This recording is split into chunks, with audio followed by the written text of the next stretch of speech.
Hey guys, welcome back to today's podcast. Today's podcast we interviewed Dan Wynes on his journey into fitness and talking about his struggles of when he first got in and how he grew as a personal trainer, online coach, and how he is teaching clients and helping clients through this hard pandemic right now. So stay tuned and let's get going. Hi guys, welcome back to today's podcast. Today we have a guest, Dan. He's going to talk about his journey into fitness and the audience he works with. So Dan, would you like to introduce yourself today on today's podcast? Hi, thanks for having me, Rory. My name's Dan Wynes, and over the last 10 years now, I've been training people either through online mediums or in person. And yeah, I've had a journey. I think everyone's had a journey, and I think it would just be interesting to kind of look back over those years and hopefully help someone that maybe is looking to start out, or help someone that is looking to just start their journey into the fitness realm. Sweet. All right, it's nice to have you on. So when did you start getting into the fitness?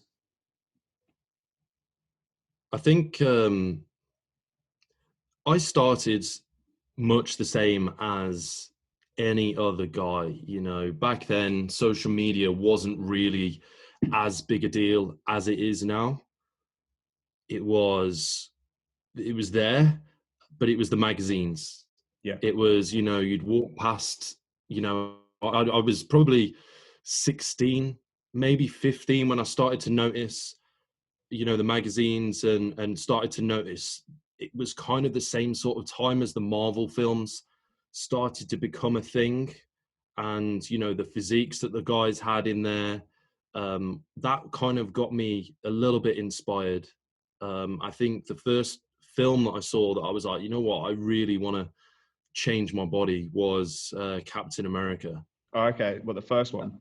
Yeah. Yeah. And that, like, it perfectly epitomized me as well. I was the skinny kid. Um, I was the guy that, didn't matter what I did. I was really, really sporty, and I'd been heavily involved in like high level sport for years, but I didn't have the physique of an athlete, if you want to say that.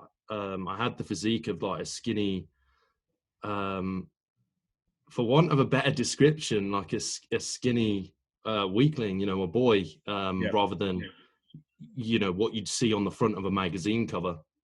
So for me, it was about increasing my confidence, my self-esteem, and getting to a place where I was happy with how I looked. One of my biggest issues I had with myself back when I was 16, 17, that kind of age range, was there was girls that had bigger arms than me. Like, I was so skinny. And yeah, I wanted to change that. And the films and the magazines really were the driving force behind me then trying to get into the gym, starting to learn a little bit more, and then pick up magazines, learning a little bit more from them. And then ultimately that led me down the path of getting my own qualification. But that's kind of where it all started. Oh, nice. So what was the first step you took then? Did you go straight to a gym, local gym, or did you go into just going outside and working out, or was it just or a personal trainer, or did you hire a coach, or how did you start? No, I wish I had done any of those options. I literally just picked up a magazine from the shop after seeing that film and thought, you know what, I'd already been to the gym a few times with friends. Yeah. When I say a few times, it was like once every, month or something like that. And I was of the mindset back then, you do a few bicep curls, a few tricep push downs, massive, mate. Um, you know That's how it. it is. You Yeah, know how yeah, it. yeah. Get as big Um, as possible. yeah, and I just thought, you know what, I'm not. This isn't working for me. So I thought, right, my first port of call, rather than getting an expert, was magazines. Now, magazines are great, obviously, and I don't want to bash on them, Yeah. but you know as well as I that it's one of those things that it really depends on a whole different array of factors. And there can be like completely differing kinds of information and training and stuff like that. So it can be confusing to novices, as it was to me when I was reading through it. It was literally a case of me taking a magazine to the gym, following that routine, and then just rinse and repeat for about 6 months. And that was at my school gym. Like, luckily I was at like a sports kind of college that had like, I won't say a gym, it was like a fitness suite. So it had a limited amount of equipment, stuff like a Smith machine, cable stack, pull down, like a chest press, like basic stuff. And yeah, that's where I started. And I basically just read through the magazine as I was training and just used that as my little like training Bible. Was it like Men's Health? Yeah, it was Men's Health, Men's Fitness, those kind of magazines back in the day. Muscle and Fitness maybe as well sometimes. But I was of the mindset I wasn't going to buy Flex or any of the bodybuilding magazines, because at that time I wanted to get big, but not that big. Eating like 5,000 calories a day and stuff like that. Yeah. So very, very humble beginnings for sure. Oh, nice. So then, how did it progress from there then? So how many years did it start to, because you've competed as well, haven't you, in fitness as well? It all swayed. So I went after about 2 years, maybe a year and a half of training like that. And it was just, again, it wasn't optimal. It was just me picking up a magazine. I decided, look, I needed to take it even more seriously. I needed to learn more. I needed to, understand. I came across a few different fitness models online. And back then it was the YouTube early days.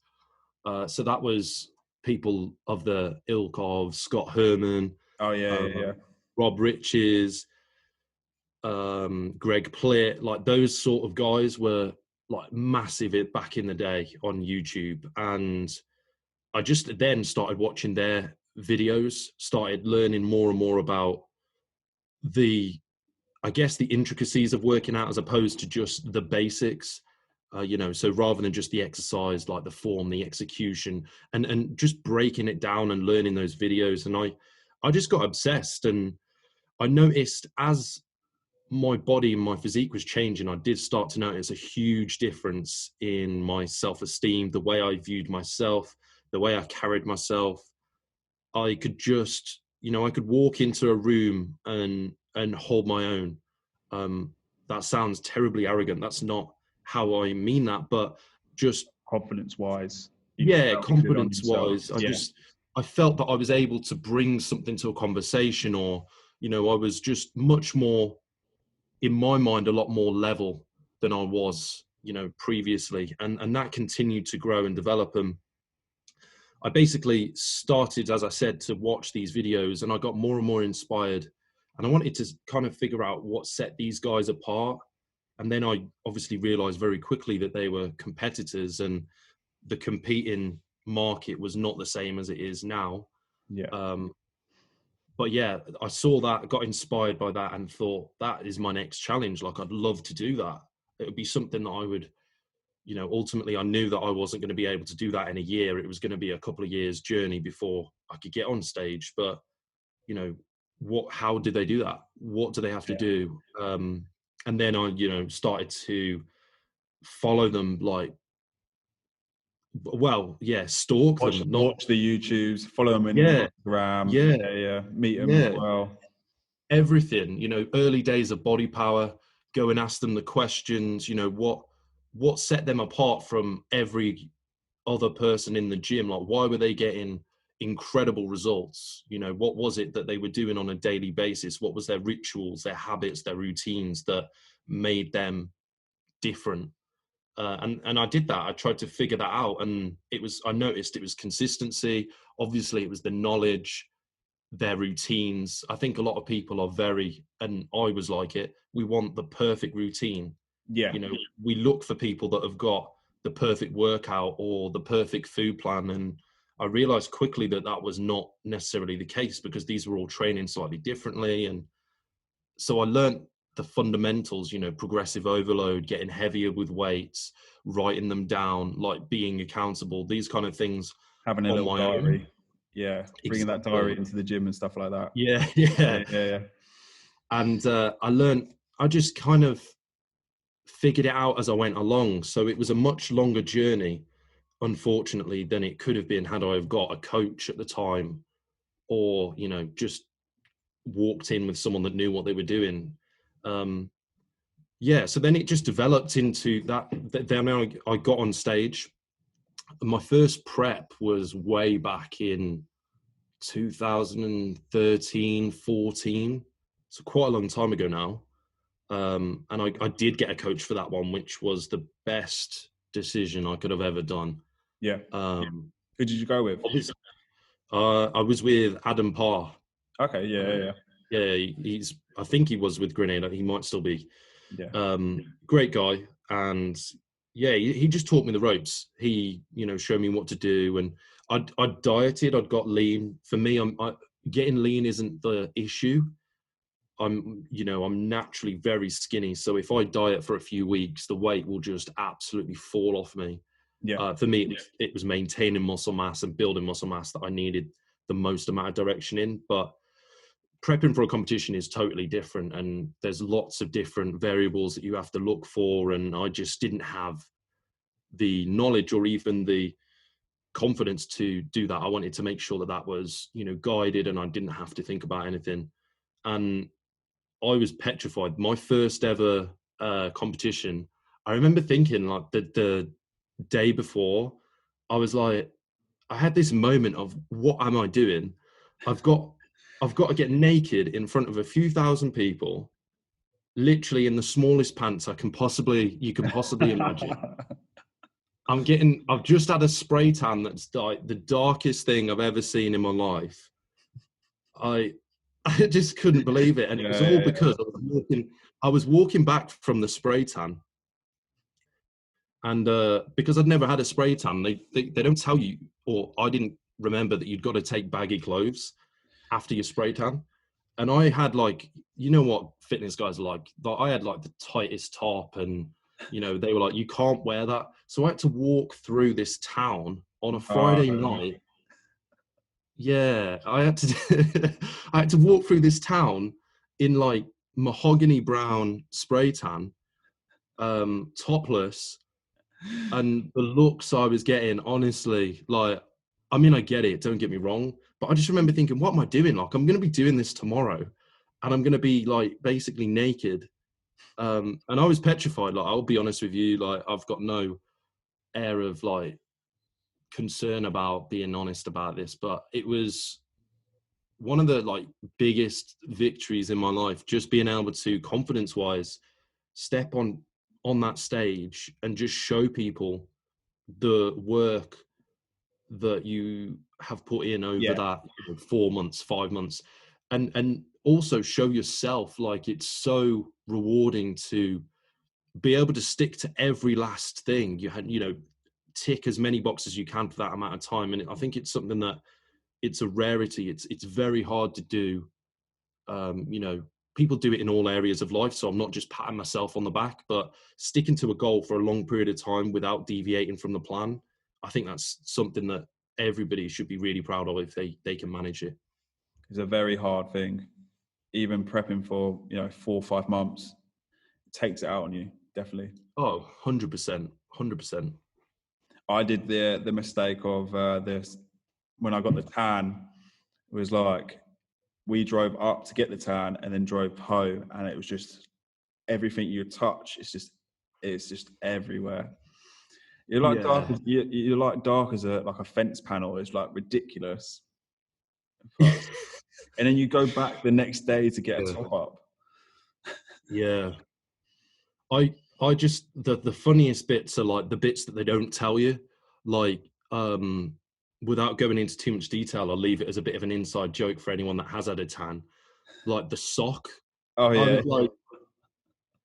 I was like, when they gave me, because no one actually walks around. This is my first time competing, and no one had told me. I was there getting my tan on my own, and no one had told me what that sock was for. So I was like, I didn't want to ask, but so I just thought, oh, this is so weird. Mm. And do you know what? I caught myself, because I was so depleted at the time. I caught myself trying to put it on one of my feet, and I was like, what are you doing? I was like, what am I doing? And I was like, it was one of those moments. I caught myself doing it and thought, I'm so glad no one else saw that. I would never live that down. That is like, if I saw someone else doing that. And they give you like Marvel socks as well, and they're like child socks. Yeah, that's the best bit. I kind of wanted to collect them all. I'm not going to lie to you. Like that inner child came out, and I was like, "What other ones have you got?" Yeah, I think I had a few of them, and then I was just like, it's just like standing there. You're like, okay, what do I do next? And they're just like, just wait here for let it dry, and you're like, oh, this stuff stinks. Yeah. So it's a humbling moment. Yeah, it is a humbling moment. You know, you're all stood there in a freezing cold room, just waiting to dry by fan.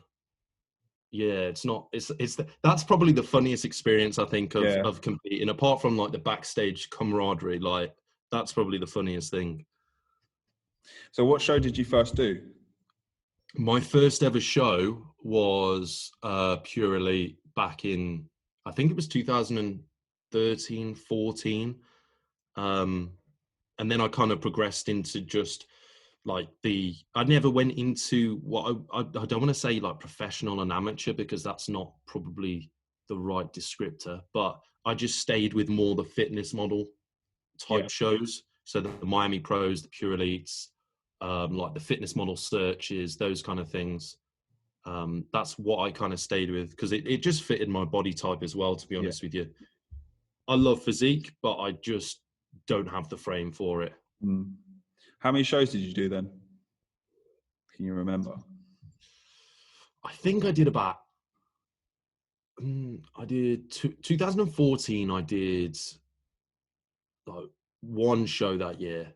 And I made the mistake of only doing one show for a few years rather than using it as a, you know, getting the judges' feedback and then improving on it. Yeah. So I did one show 2014, one show 2015, and then I did 2016. I learnt my lesson, and that was my crazy year. I did about 6 or 7 shows in that year in a row. And I think I started my prep in January, and then just the way that everything fell, I didn't stop prepping until about October. And yeah, that was a mistake. I mean, anyone that's been through prep, like I was at the point where it was not fun anymore. It was not enjoyable. Yeah. It was fall out of love with it all. Yeah, and just completely suboptimal and not necessary. I definitely fell out of love with it. I fell out of love with training, absolutely everything to do with it. I started to begrudge because I was very, very all or nothing. I wasn't, you know, as flexible as I would be now with perhaps my diet. I was a lot more extreme, you know, crazy sort of things such as, you know, I wouldn't have sauces, you know, just uneducated things that I just wouldn't do now if I did it again. Yeah. So it was just bland, really, really not great in terms of food, and even health in terms of like your food relationships. It was terrible, really. No one said for me to do that. It was just I wanted to take it up to that next level and kind of be as good as I could be, or what I thought was the best option at the time. So what would you say to a person maybe starting their prep or starting their competing journey? Two things that they need to like consider. The first thing that I would say is you need to really look at what you want to do and what you look like. So, and what your end goal is. I know that's 3 things, but it's kind of all wrapped up in one. As a coach, the first thing that I ask people when they come to me and they say, look, I want to compete, is what's your goal and what category you want to compete in, if you have any knowledge of that. If you don't have any knowledge of the kind of categories or what it looks like, I can provide that, but I would recommend you do your own research and kind of see what you want to look like and how far away you are from it. Be realistic. Don't think, you'll step on stage in 6 months if you've only just been, you're just starting your training journey. But also as well, on the flip side, if your objective is not to win, if your objective is purely just achievement and, you want to prove something to yourself, then I would also support that, so it is difficult, and it is something that I know that sounds like a wishy-washy answer. I get it, but yeah, I think it's an individual thing. You need to obviously understand the competitions, the federations, and what they look like. But what's your end goal? Yeah. That would be my first point. And then the second point, I kind of already touched upon it. And I don't mean this to be, come and hire me. That's not what this is meant by. But get yourself a professional. Get yourself someone that can talk you through the process, someone that can keep you accountable, and someone that can literally guide you through it, hold your hand, and just make sure that you're being safe. Because if you are competing, you are going to an extreme. And I think the biggest thing that I would say personally from doing it and looking after competitors and friends that have competed as well, it's the mental element. That's the biggest thing. You can fall into a very unhealthy train of thought very quickly because you're always trying to be better. Yeah. And I think you need that professional or that someone that's trusted to just pull you back and be like, this is fine. You don't need to do anything too extreme to get to where you want to be. Yeah. I think sometimes you're in your own mindset when you're doing it, and sometimes you don't take people's feedback and think, actually, do I really need to do that, or something like that. Yeah. So moving across then, so who do you work with right now? Like, what is your audience, your niche? Is it weight loss, muscle gain, muscle building, athletic base? I work with a whole different array of people. The majority of people that I probably work with is average Joes. It's office workers. It's people that are ultimately stuck at home at the moment that want to improve their bodies. In terms of mostly it's fat loss. I do work with muscle gain as well, but people tend to have a higher need or want for help, I think, when it comes to fat loss. So yeah, at the moment it's mostly males, mostly fat loss, and they're not necessarily competitors or models. But obviously, depending on what time of year it is as well, competition season, I obviously work with a lot more competitors. But the majority of my clientele are people that are professionals and just want to get an improvement in their physique. Okay, fantastic. So what are you doing right now with like the pandemic, the lockdown? Are you online or face to face, or running classes, Zoom classes? Yeah, when the lockdown hit in last year, I was probably 50-50 online and face to face. Now the majority of my stuff is online for obvious reasons. With the gyms being shut, obviously that restricts what you can do. Yeah. So any of my PT clients that I did have, I don't have the facility or the equipment to be able to train them outdoors. So first lockdown, when we were able to train them outdoors one-to-one, I was using resistance bands and whatever I could do outdoors, which was amazing really, because that was beautiful weather. But now it's all Zoom for my personal training clients. So luckily a lot of my clients have some equipment at home. Oh, that's great news. If not, they've just got bands, so they're still getting some form of work. But then also as well, the majority of my online clients, it's not really affected either. I've just provided them with the home-based workouts as well. So yeah, I think technology has been an absolute lifesaver for the industry really, because it's not, how do I describe it? It's not really changed that much. No, it's just pivot. It's just the Yeah. environment's changed. It's still there, but it's a different way of like strategizing how to get the end goal, basically. Yeah, 100%. That's good though. You're still going. You've just changed, like pivot the way you're thinking. Um, Yeah.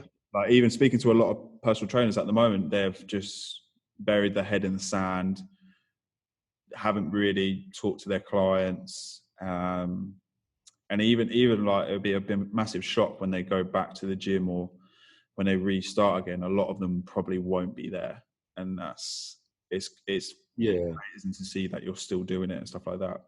What would you say, like, so a person that's starting their fitness goal with yourself, what would be like the first few things you would work on with them? Would it be like a calorie deficit, or would it be sleep, or would it be stress management? How would you like start them off on their journey? I'm going to answer this as if it's someone that's like completely new to the gym. Um, so so with the onboarding that I do with clients, I think the first thing is obviously I'd get a detailed description of what they are currently doing. So I don't necessarily have a kind of system as to this is what I would do with every single client. Yeah, I think I would look for where we can make the least amount of change and get the most bang for our buck. So if someone's not physically active, they're not going to the gym, then the first thing that I would look to implement is just literally, let's say at the moment with home workouts, is right, let's get in what is realistic for you. Is it 2 home workouts? Is it 3 home workouts? And it would just be an exercise of ticking the boxes. yeah, So first and foremost, I'd just get them ticking boxes. So if it was the workouts, cool, right, week 1, we're just going to focus on that. I always give them help on their nutrition as well. So it would be a case of what foods do you enjoy? What kind of routine do you have for eating at the moment? What are you currently eating? How, like, if we can figure out together how many calories, talk them through monitoring and tracking calories as well, because ultimately my goal as a coach is to provide them with value so they can walk away at the end of it and be like, okay, cool. Even if I don't want to carry on this coaching now, I've still got these tools to be able to manage my composition now, so that I'm never in that position again that I was, 12 weeks ago, 16 weeks ago, however long it was that they signed up, and they can maintain that. yeah. Ah, So yeah, I don't really have something that I'd be like, obviously all of those things that you mentioned are like super important, but it would be something that if their sleep was absolutely horrendous, I'd focus on that first, and then, work our way through the list until they're essentially ticking all of the boxes, so that it's not just like information overload straight away. so how would you make, say, regular? How would you make your client weekly check in with yourself? Would they make them accountable? How do you make them accountable? Is there a way you do it, or? Yeah, I mean, this has changed lots. When I first started, it was just like emails, and that was like 6-7 years ago. It was just like email check-ins that were just like horrendous looking back on it now. But I set them a day, and they then send me all of the data. So they have a check-in form, and on that form, it'll be kind of like some mindset points. It would be some data points, have you stuck to your workouts, blah, blah, blah, blah, blah, blah. And I'd list out all of their goals and targets that we'd discussed and established together. And then I'd look at their more in detail data so that I can figure out what is going well within those kind of subcategories and what isn't. Yeah, And then give them feedback based off that, and then make some tweaks or adjustments if necessary to push them in the right direction. And it should, if we get it right, kind of, I don't want to say effortless, but it should be enjoyable. So it Yeah. should fit them and their lifestyle like a glove, really. That's really good, because I remember when I first started, check-ins, it used to be like pulling teeth out of clients. You'd email them and say, "Oh, how's your week been?" And they'd be like, "Yeah, it's all right," and they wouldn't fill it in as much as like you're hoping it is. I've changed it. Yeah. I think over the years you learn something new and you apply it quite quickly, and just changing it regularly. But no, it's great to see like how you make it effortlessly now for clients as well. Um, how are you Yeah. increasing like intensity for your clients at the moment, like through Zoom and stuff like that? Are they Yeah. like That's a great question. have you found it difficult with like lack of equipment and stuff like that? It is difficult. It is a lot more difficult, but it is possible.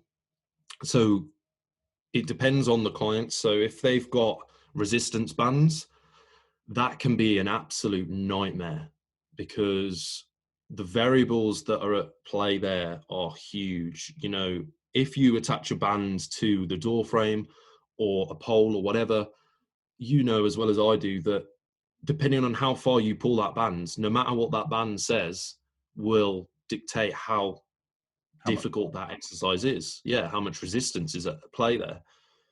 Um, so it's a lot more challenging. Obviously, if you're using weights, that's simple. You can go from a 2 kilo to a 2.5 to a 3, you know, small incremental increase. But with the bands, I just basically tried to get them to get as much variety of bands as possible. But then rather than jumping up the bands consistently, because that can lead to bad form and bad setup of the exercise, stuff like tempo. So a lot of my clients at the moment with bands are using, you know, week 1 might be 2010, week 2 will be 3010, and then, you know, so on and so on until we get to, you know, week 5 or 6, maybe a deload. And then, you know, they might increase it as they're going on as well, but just making sure that they're aware of that is also progression, as opposed to just, right, okay, well, I need to go from this turquoise band to this orange band to the blue or green or whatever color that they've got, Yeah. so that they're not just trying to rush that process. No, that's definitely with tempo as well. That's a definite. I've tried to put that a lot more in for people who can't come to me. I said, all right, slow everything Yeah. down, making sure we're getting more bang for the buck and just getting it done, instead of, you know, when you're rushing through and like, all right, the next progression is to the next band. I need to be on that one. And yeah, as you said, people rush it so quickly, it's ridiculous. And and they're like, "Oh, I'm not seeing the Yeah. results." It's like, are you actually feeling the Yeah. workouts, or are you not? Are you just rushing it too much? But no, it's good to see. Well, that's it, isn't it? It's it, because if you think about it, you could be smashing out 10 reps in 10 seconds, you know, with a resistance band, because it could be pinging you around. Whereas when you implement that kind of that steady approach where it's 2010, each rep is taking 3 seconds. You know, you do 10 reps, that's 30 seconds. If then you're then doubling that over time, and you're doing 4010, even without the increase in weight, you're doing twice the amount of work. Yeah, So it's easy. It's an easy way to understand it, but it's also hard. It has its issues in itself as well, because, you know, trying to then explain the difference between why a pull is the opposite way around to a push exercise on that, or like a leg curl and a leg extension and those kind of things. So it does have its drawbacks, but again, that's just something that you kind of have to like touch on as you go through the process. yeah. No, that's good. Really good point. Well, they're all the questions I've had today for you. It's been a pleasure to have you on. Where can everyone find you on Instagram, Facebook, um, all your socials? Yeah, so you can find me on Instagram, Facebook at at Dan Wynes, Wynes, and Facebook page is Dan Wynes Fitness. I don't put anything on my YouTube, so that's not worth mentioning. And I do have a podcast, which I'm going to get back up and running, which is one of the reasons why I decided to do this, because I just thought it would be an incredible opportunity. So I really appreciate you having me on and just telling my story. Yeah, no worries. Thank you for coming on. And yeah, I'm glad everyone who's listening enjoyed your journey, your way from watching magazines, reading magazines, to now competing, and also who you work with. So it's fantastic to hear.